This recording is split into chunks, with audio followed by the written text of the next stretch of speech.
नमस्कार प्यारे साथियों।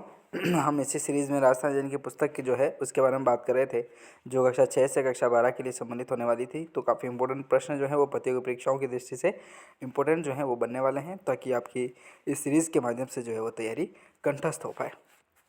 तो इसी कड़ी में हम आगे बढ़ रहे थे। तो हम कक्षा 6, 7, 8 और 9 इन जो कक्षाएँ हैं इनको हमने जो है वो कंप्लीट कर लिया था। हम कक्षा 10 की आज बारे में बात करने वाले हैं, जिसका राजस्थान का इतिहास और संस्कृति जो है वहाँ से जो भी प्रश्न बनने वाले हैं उनके बारे में हम जो है वो बात करने वाले हैं। तो चलिए इस सेशन को हम शुरू करते हैं। काफ़ी इंपॉर्टेंट प्रश्न जो है वो यहाँ से बनेंगे और 100% आपको जो प्रश्न है वो एक एग्ज़ाम में देखने को मिलने वाले हैं।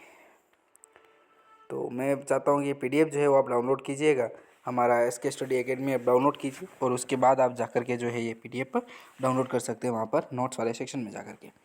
तो ये अनुक्रमिका है, एक बार आप देख लीजिएगा इसको कि किस तरीके से हम जो है वो पूरा कवर करने वाले हैं। और हमने इससे पहले वाला जो वीडियो था उसमें हमने इसके बारे में डिस्कस कर लिया था। आज हम जो है वो अध्याय ही शुरू करने वाले, जिसका नाम है राजस्थान का इतिहास एक परिचय। चलिए शुरू करते हैं। राजस्थान का इतिहास एक परिचय अध्याय का नाम है, जो कक्षा 10 की राजस्थान अध्ययन की पुस्तक का होने वाला है।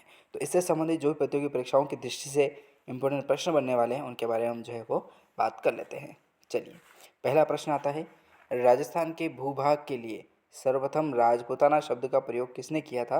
तो जॉर्ज थॉमस के द्वारा किया गया था, जो 1800 ईस्वी में होता है। ठीक है, तो दो चीज़ याद रखनी है, जॉर्ज थॉमस और 1800 ईस्वी में जो है वो राजपूताना शब्द का पहला प्रयोग हुआ था। ठीक है, किसके लिए? राजस्थान के संदर्भ में। चलिए दूसरा प्रश्न आता है कि कर्नल जेम्स टोड 1829 ने अपनी कृति Annals and Antiquities of Rajasthan में राजस्थान के लिए किस शब्द का प्रयोग किया था? तो राजस्थान या राजस्थान, ये सर्वप्रथम जो प्रयोग है वो यहाँ पर होता है। ठीक है, 29 साल बाद होता है। कहाँ से? राजपूताना शब्द से राजस्थान। चलिए तीसरा प्रश्न है, राजस्थान का नामकरण कब पूर्ण हुआ था? तो 30 मार्च 1949 को जो है वो राजस्थान का नामकरण पूरा होता है।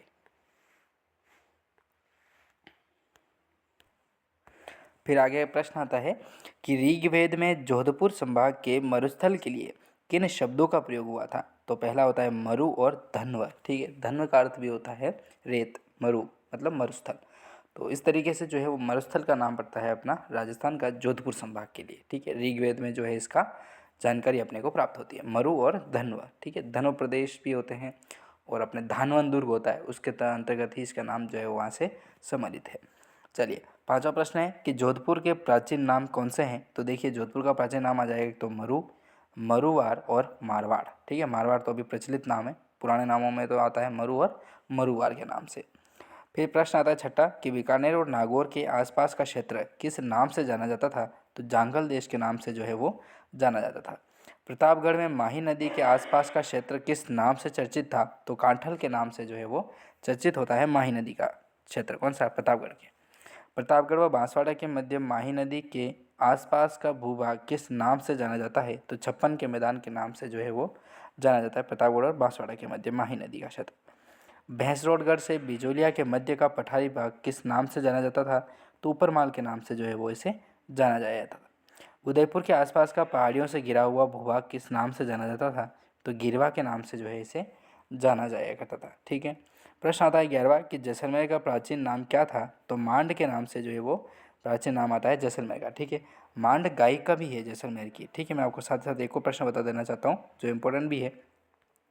मांड गायिका के नाम से प्रसिद्ध है। ठीक है, जिसका नाम क्या है बता सकते हैं आप कमेंट में, यदि आप पता हो तो बताइए, बाकी मैं आपको बताना चाहता हूँ कि मांड गायिका के नाम से जो जैसलमेर की प्रसिद्ध हुई थी, जिसका नाम था अलानी जिलानी बाई। ठीक है, अलाई वैसे हिसाब से नाम तो उसका है अल्लाह, अल्लाह जिलानी बाई।